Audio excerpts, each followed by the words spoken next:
All right, we're live. I've got Matt Rieger on today with Advanced Therapy and Performance. Matt, welcome onto the show. Thanks for having me. Yeah. So you're based out of Stamford, Connecticut.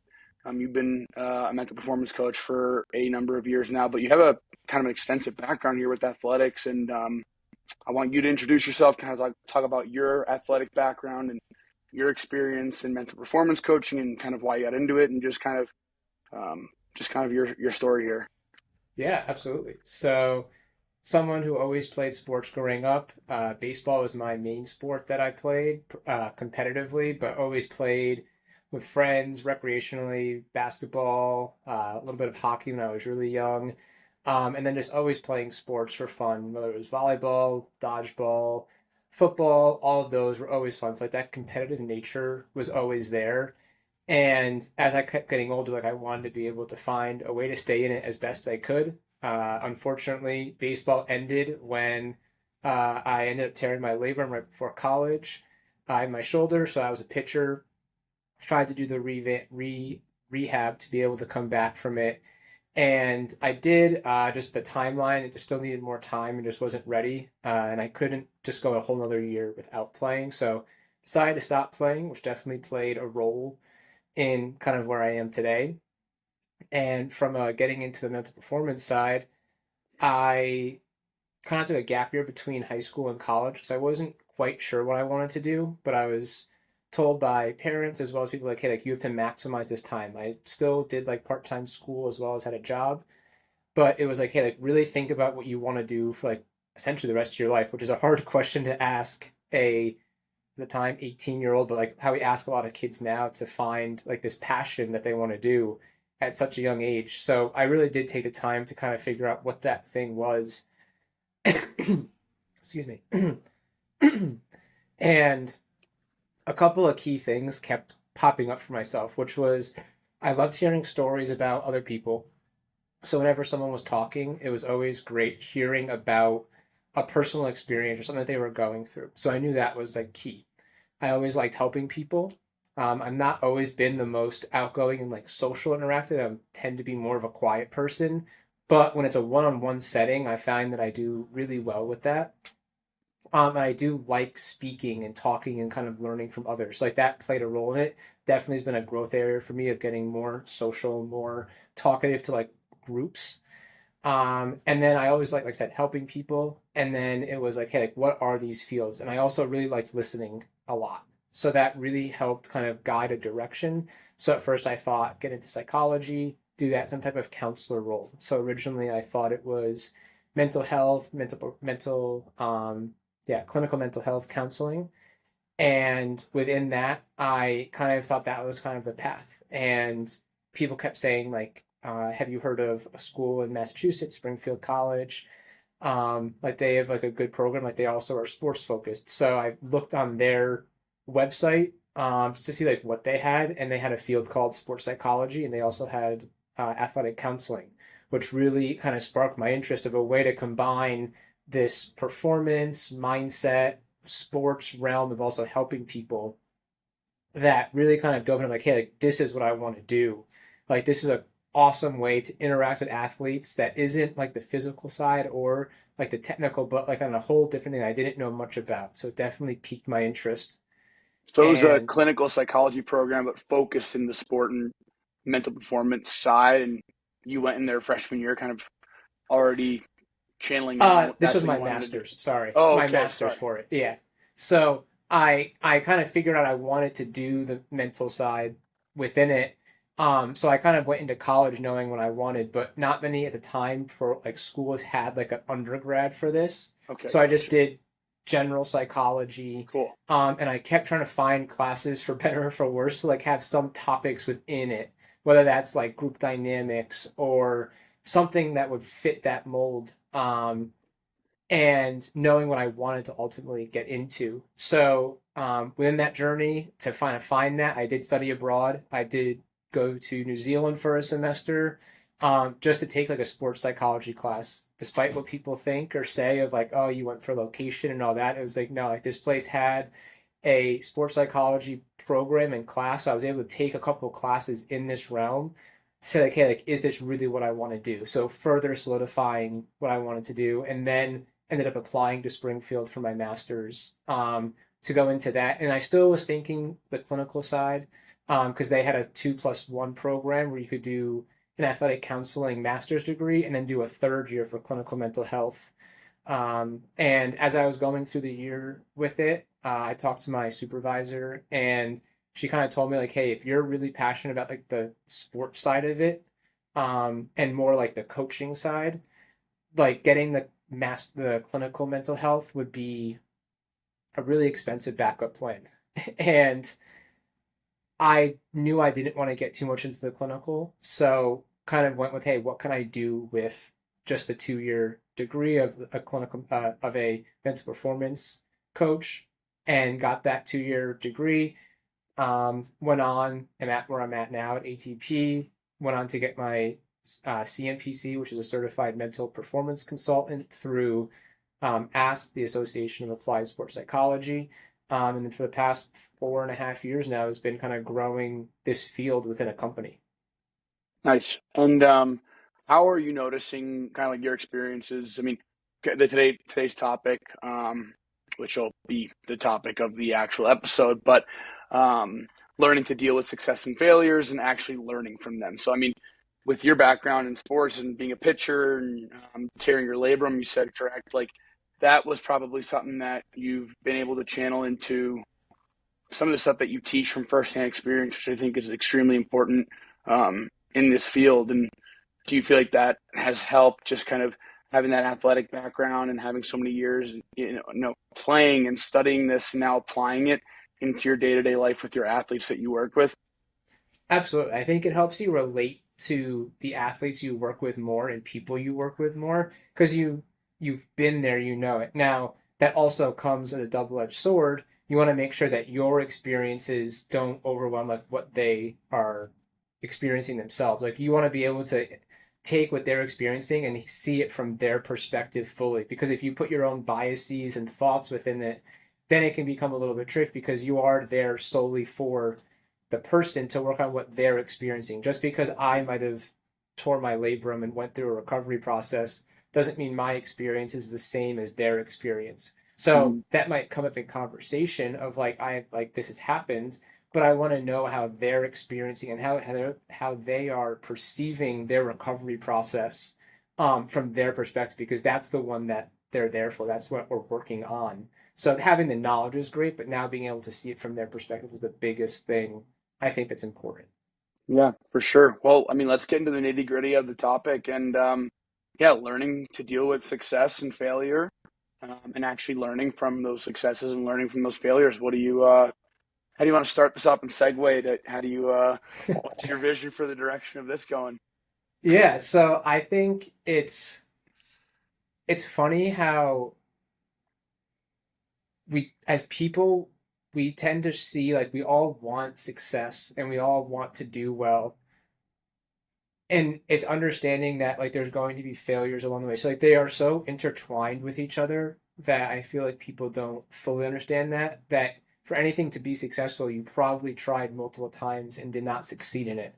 Mm-hmm. And I feel like a lot of mental performance right now is coming from the perspective of like dealing with like how to deal with failure or mistakes or things that take place in a game that aren't good. But at the same time, we also need to prepare for succeeding because that also brings on its own complications and pressures along the way. A lot of people think that success is going to garner more confidence and just more success. But success also brings on more expectations on yourself or from other people. It brings on some more pressure of staying up to those high standards that you might have set if you are continuing to succeed. So that also comes with its own, I don't want to say complications, but own difficulties as well. Because once you're there, it's now the pressure of keeping that standard and trying to continue to improve from where you're at. Mm-hmm. Yeah, I think I kind of want to talk about the if you're cool with it, I kind of want to go in like the failures first, just For because sure. I think that as with coaching hockey full time, I've got obviously the double perspective of when I played and now I'm coaching, right? And my perspective on failure is way different from when I was playing. And it's easier for me now that I'm done to help athletes with like, hey, it's all good. It's part of the process. You know what I mean? Like Right.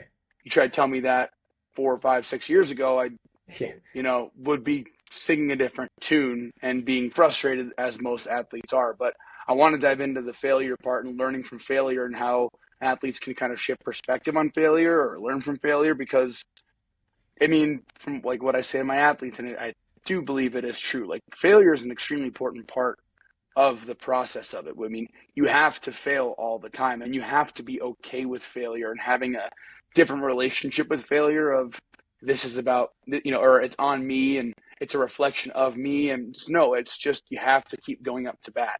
You have to keep Right. swinging the bat. You have to keep striking out, unfortunately, to learn how to not strike out and learn how to tweak kind of different, with hockey, like how to tweak different elements of your game to make you better at that specific skill that maybe you're trying to get better at. And as you get higher up and the pyramid of success gets smaller, there's going to be more opportunity to fail because it's just more competitive. And how can we learn from that at a younger age as we go through our journey? And yeah, not to be long Yeah. winded, but I'll let you take it from there. But that's kind of like where my brain goes with it. And I think it's an important topic to talk about. So I think I really want to dive into failure to start here. Yeah, it's one of those topics it's so funny because we do feel it, right? It's our mind trying to go and protect us. It doesn't like this uncomfortableness of making a mistake or doing something incorrectly. So it tries to make it build up as this massive thing of it's going to end my career, it's going to end this game. And our brain, just like I said, doesn't like this not being in equilibrium with what's going on. It likes the control, it likes what's happening, to be in a line in very segmented pieces and as according to plan. So when it goes off of Mm-hmm. that, it becomes really difficult. And failure is one of those things now where I think with society, we're getting so much more ingrained into the outcomes of what's happening, of win or loss, the how hard someone's throwing or shooting or hitting or whatever, um, spacing, whatever that might be, that we're so focused on like, hey, it's an all or nothing approach. Did I hit the number I was looking for or did I not? If I didn't, I failed. Mm-hmm. And within such a narrow scope, there are so many outcomes that can happen besides the one you want. So you're almost narrowing your odds of succeeding. If it's like, hey, I need to hit this miles per hour or this number of shots or this number of points to do well, but everything else is a failure. And that's not how, like, that's a great way to kind of stress yourself out and put a lot of pressure on yourself to not fail. Mm-hmm. Because think about it, there's one possibility that actually works in that scenario versus the numerous that can take place.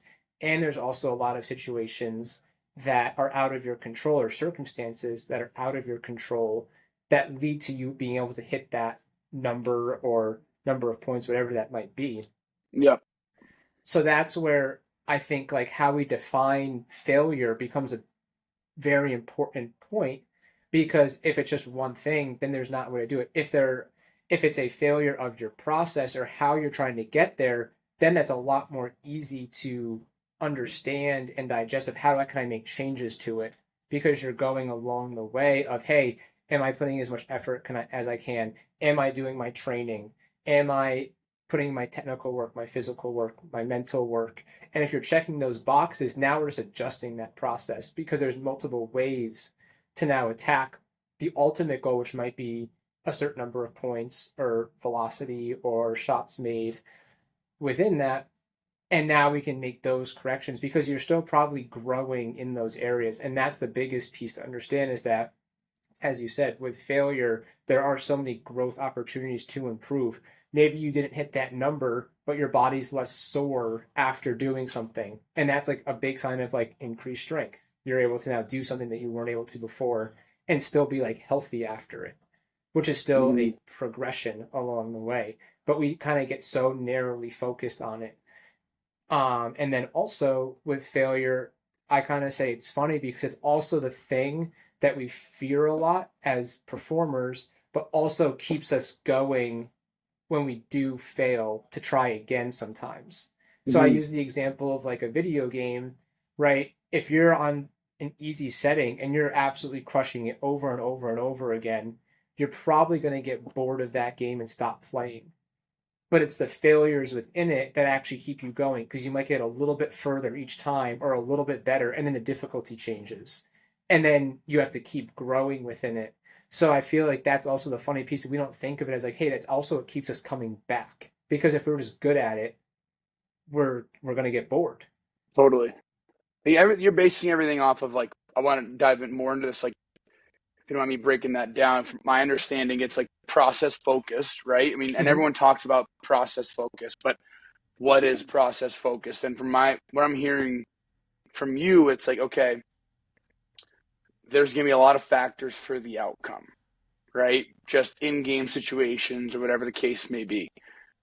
But if you didn't do everything within your process of those goals, kind of like those process tasks of, I want to put up 100 shots and then I want to do 5 sprints after every practice. If you didn't do those things, then now we have something to look at and say, okay, well, you didn't do X, which is why we got Y.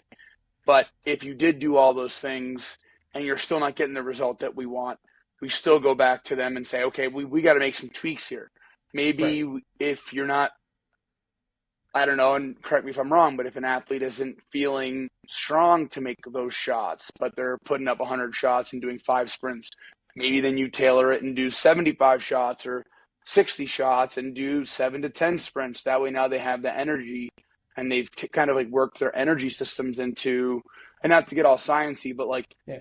but that's what we're talking about, right? It's like, okay, we make tweaks within our process and Right. everything falling back into like what you do on a day-to-day basis, what you do during practice, what you do for extra work. So I think it can be confusing for athletes when it's like, oh yeah, it's your process, it's what you do every day, but it's like you got to give specifics. You know, Yeah. you got to like do specific things. It's not just like showing up to practice and going through practice. It's being intentional with your process. You know. Right, exactly. It's the behaviors and actions that you're doing because those are the things that you have full control over to then go and have the best chance to impact the outcome that you're wanting to achieve. Yeah. Okay. Yeah, I just think I wanted to clarify that because I know that, with Joel Embiid talking about trust the process, that became a really big thing and it highlighted the process, which is a really good thing. But I also think it can get lost in the shuffle of people just kind of saying it. And I think it's important to highlight, what that stuff actually means. But no, I appreciate you clarifying that and kind of diving into that more. Yeah, for sure. And that's the piece of it. It's not enough, like you said, it's not enough to say trust the process. It's going and actually making sure you're having a process to follow and to trust. It can't just be like, oh, like I'm going to trust that the work I'm doing is going to get me there. It's like, no, like you need to know what you're doing, why you're doing it, and then how to actually go and do it effectively and maximize it as best you can for then your upcoming performance. Correct. And like you said, like being able to make those tweaks, because I think a lot of kids, they just get upset and they get down on themselves as opposed to like, no, you got to just, it is what it is. That's the result. And just go back to things and say, okay, what do I need to do different? What am I doing? How can I make it better? And just kind of making those adjustments. So, um, no, yeah, that's great. I want to dive into success here and talk about that because I think it's important that as we train these kids, that we train them for success and how to manage what comes with that. Yeah. So with success, it's going and like we said, a lot of times you hear things of like when you like the best lessons come from when you're failing or not doing well, which is fair. It's when we go, that is when we probably go and analyze and try to make corrections because something didn't go the way we wanted it to or way that we trained for it to go. The same thing though is we also should be learning from the successes that we've had and also continuing to try and grow on those because success also is going to leave clues along the way of what worked for you. Mm-hmm. So to think that like I can only learn during failure is kind of like not a great sentiment because that means if you're just doing really well, you're not analyzing or reflecting on your performances.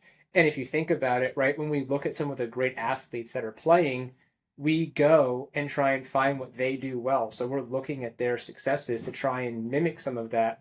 So why don't we do the same thing for ourselves, right? At any performance, there's something that we did well, even if we have a terrible, terrible performance, there's something, even if it is as small as we showed up to the game, right? Like even if that's the only win you can pull from, or on this particular shift or pitch or time that you were playing, you hustled for a ball or puck or whatever it might be, right? Like that's a win. That's a success that you did that was in your control because it was a behavior that you're now going back to and looking at like, hey, what gave me the energy to do that, or whatever that question might be.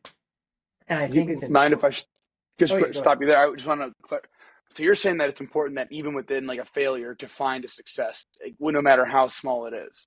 That's something that you're kind of like teaching the athletes that you work with to just find a success. It's not Right. all failure. Right, because once again, if we're labeling a performance as just a failure as a blanket term, right, we're just saying, oh, I once again, it's how we're labeling what success is, Mm, or failure, right? If losing the game is failure, or having a bad outing or performance is a failure, we're broadening it and expanding it to so much other areas that we're looking at as a too broad or as a too narrow perspective. We hmm want to broaden it like, hey, like what went into that performance? And yes, absolutely looking at the smaller wins that you've accomplished, right? Because say you are in rehab and you are finally able to extend your elbow all the way or extend your knee all the way, like that's a big win, but there's a lot of smaller wins along the way or successes that happen to get you there. But we tend to notice the bigger one. And that Gotcha. leads us to then not noticing the accomplishments along the way because we're just looking at these big moments rather than the small moments. And the more small moments you can find, the more you can recognize them, the more that can help with motivation and commitment and determination because you're seeing the successes and now you're finding more wins or accomplishments within that day or within that rehab or game or practice.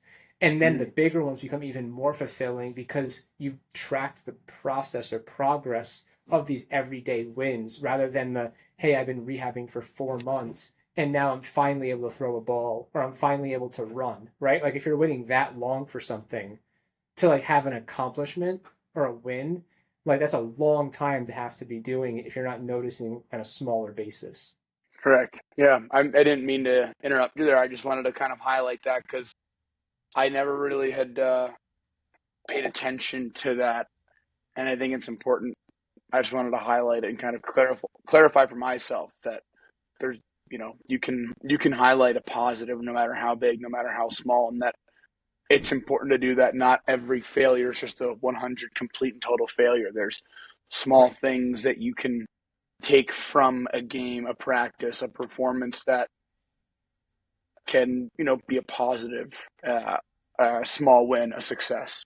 Right. And that's the thing, right? Yeah, there are absolutely going to be things. I'm not going to try and preach like positivity and like only Yeah, focus on the positives. Like with it, like yes, there are going to be moments that you mess up or you did go and make a mistake. And that's important to acknowledge. We don't have to twist it into now like oh like I dropped an interception or I missed an open layup and be like, oh, like that was fine, like because I want to focus on X. It's like, no, you still want to look at that, but we can still find moments within the game. Maybe before you missed that layup, you were able to get open really well and beat a defender, but then you missed the execution, right? It's like the whole process of that wasn't a failure, just the result of it was. So now it's learning like, hey, I was able to make the right move, but now I have to work on maybe the execution of the actual shot and not rush mm, the shot. So now we're breaking it into small pieces rather than like the whole thing was a failure. okay. Yeah, no, I love that. Are there any specific tools that you don't mind sharing that you give with athletes? Like, maybe it's a one-on-one client that you have and they're struggling with the specific part of their game, or they're struggling with this specific aspect of their mindset, being too hard on themselves, or something along those lines. Is there something that you give these athletes that you work with that you don't mind sharing, to help them kind of go through that process mentally after a bad game, after a bad performance, after a bad practice, and they kind of start to go in like that negative spiral, that negative thought loop kind of thing? Absolutely, yeah. So if it's a post game reflection that they are doing to not have racing thoughts, typically it is a reflection where we are going to focus on hey, like first question is like, what did you do well in this performance, or what did you do good? And like that's the first question. And that tends to be the hardest question, even if you did well, because the brain naturally wants to go to what you did wrong or a mistake.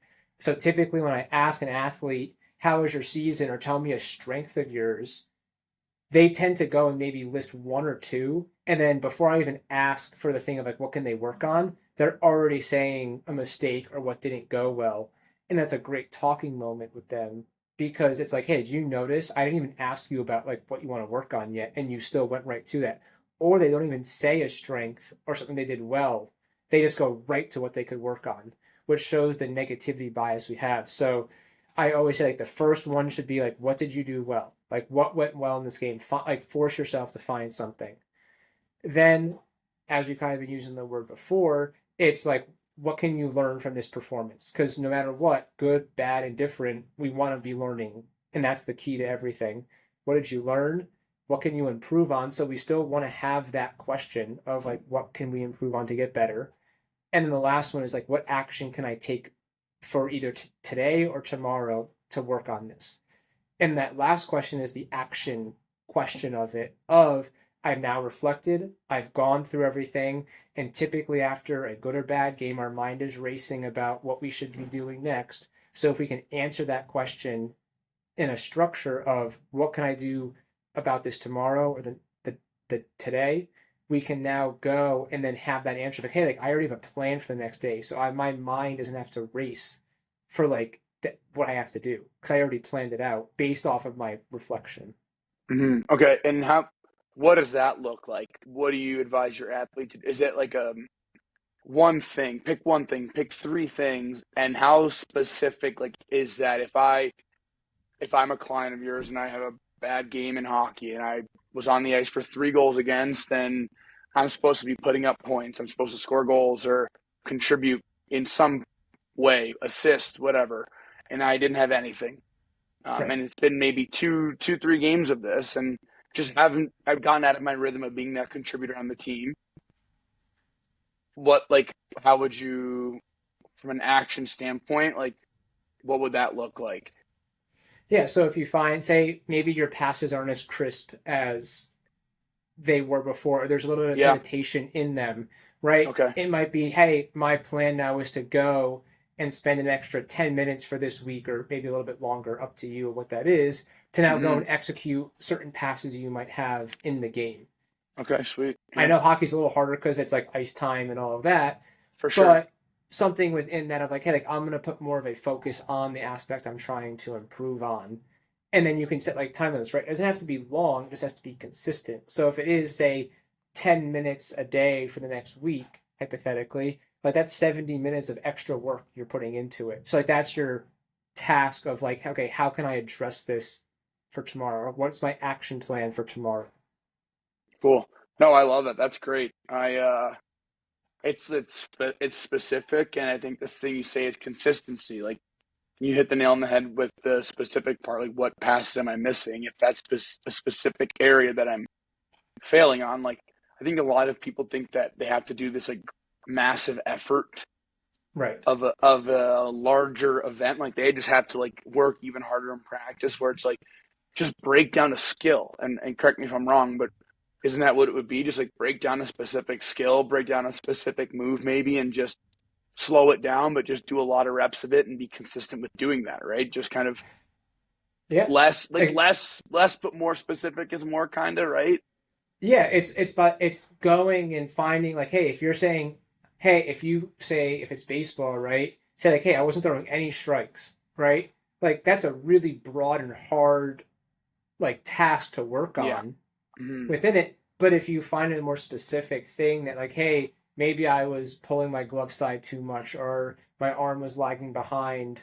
Right now we have specific things that we can look at to now work on in drills or with throwing to then have it actually be effective rather than like a broad saying of I need to throw more strikes or I need to make better passes or whatever that might be. Yeah. And then doing it consistently.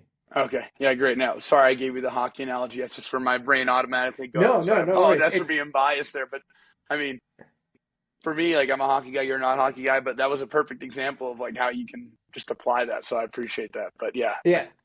And then I think the other piece within, and I mean all sports, I'm going to say within it, like I have the core sports and many sports, like I have a good understanding of, so I can yeah, kind of yeah, go no, off yeah, of with any analogy within it. Always trying to be inclusive with all the different sports. So I'm for going to say sure. Yep. field, rink, court, Yeah. with all of that. Um, and then another thing you can kind of look at in terms of its reflection again, which I know has been a heavy reflecting after a game, but also looking at like we can take a similar model and say like, hey, what did I do well that was in my control? What did I do well that was out of my control? And then what did I not do well that was in my control? And what did I do what did not go well that was out of my control? So what we're doing now is not looking at the whole performance as, hey, I didn't perform well. I take 100% of that blame when saying maybe you played really well, but there were some bad calls by the officials. The weather wasn't good. The conditions weren't good. Maybe some teammates made some errors or mistakes around you, right? But if we're internalizing all of it as ourselves, right, we can identify like, hey, yes, there are some areas that I messed up with that I have to work on. There's also outside factors I can't control. And then same thing with success. Say you have a great game, it probably wasn't just all you, right? So we Hmm. want to also identify like, hey, what did I do well that was in my control that actually worked? What did other teammates do, or what was not in my control that went well? Maybe you got a couple calls from the official. Maybe you got some lucky bounces with a couple of things that happened, right? Like I just identifying them so we're not taking 100% credit of the success and the failure, so it works both ways within it. As a good way to say, like, hey, once again, now I've broken down things that I did well, things that I have to work on that are in my control, the actions and behaviors to now help me improve for the next practice performance. Yeah. Oh, that's awesome. No, I don't know if you want to cover anything else regarding success and failures, but I did have a question that I wanted to ask you that just like more general related, but just wanted to pick your brain on I mean, what are some of the things that you see, or like maybe what's one main thing that you see in a lot of the athletes that you work with that has become like a presenting concern that, we could just, I don't know, you could kind of put your 2 cents on that can maybe help someone out there that's listening alongside what we've talked about. Yeah, I think I'm going to go from like a youth perspective. I Mm-hmm. think there's a big growth of taking the fun out of the sport at a younger and younger age where there's more drills, there's more showcases, there's more tournaments, select teams, like all these different things that become so structured and organized that it kind of takes away like a kid just playing. I mean, not going to name like the organizations, but like in baseball, like there's kids that are getting ranked like regionally, nationally by like 10 years old or like Mm-hmm. 11 years old. And it's like, I'll have a kid come in who's like in seventh grade or whatever, even younger, and be like, oh, yeah, I'm ranked so and so at my position for the Northeast. And it's like, that's all they're focusing on. And it's like, but you're like, you should be like at that age, you should be like enjoying the game. Mm-hmm. And it makes it so much more stress inducing because they're so focused. Once again, it's an outcome, it's a result that then it creates more pressure, more fear of failure, more anxiety, and they're kind of losing that fun or like why they actually even play, and they're just almost doing it for a ranking rather than or for prestige for than Yeah. actually just like playing the game. Yeah. No, that's interesting. I think And I don't that's know in what all hockey's like, sports. if hockey's similar. There's not really so much rankings, but there's a similar tune that you can sing to that with hockey, but that does not as specific as like rankings and all that sort of stuff. Okay. But it's just I think it's just gotten hyper competitive. Right. From my experiences, we were playing open hockey and pond hockey as much as we could, and there wasn't as much of select stuff until you hit like maybe that college recruiting age area. Right.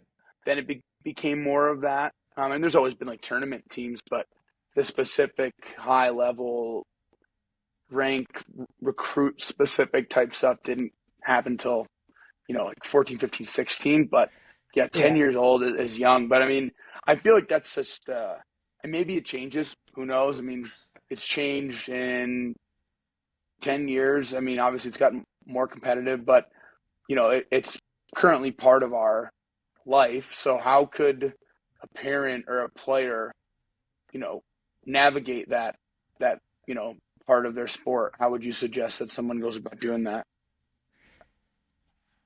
Yeah, it's tough to do because we're constantly surrounded by the outcomes or like the show, right? Social media, all these things have amplified this to the nth degree, right? Even if you see a pro athlete or someone like doing an insane workout, like you're getting the highlights of the most complicated or like challenging looking pieces of that workout. There's not as many people, and there are definitely some accounts that do it, but there's not as many people going and posting like mobility like circuits that they do. And there absolutely are those people, but that's way in the minority compared to a lot of the like heavy lifting and stuff like that. Mm-hmm. So within that, it's understanding like, hey, reinforce the process like as much as you can. So that's the effort, that's the amount of dedication and time commitment they're doing to it.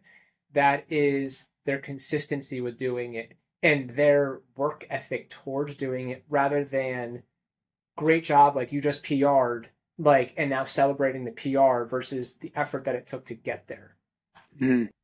And if we can do that more, that will go and allow kids to then actually, like, right, we're reinforcing it. So they're going to want to do that more, which is going to help with motivation, help with commitment, and actually do tougher tasks more consistently and actually try and push themselves, even if it means failing, because we're not reinforcing the outcome of not hitting a certain rep or a certain velocity or number of shots or points.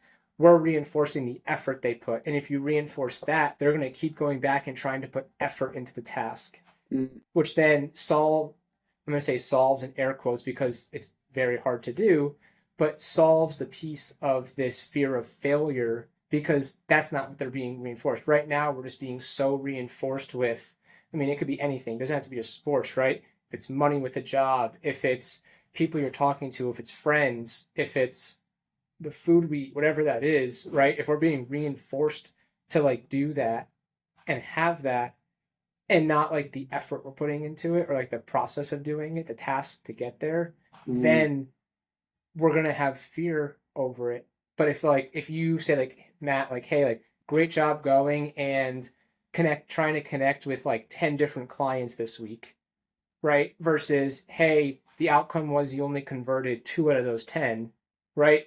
Which one's gonna make me more anxious? Like it's a pretty 100%. simple No, answer. yeah, for sure.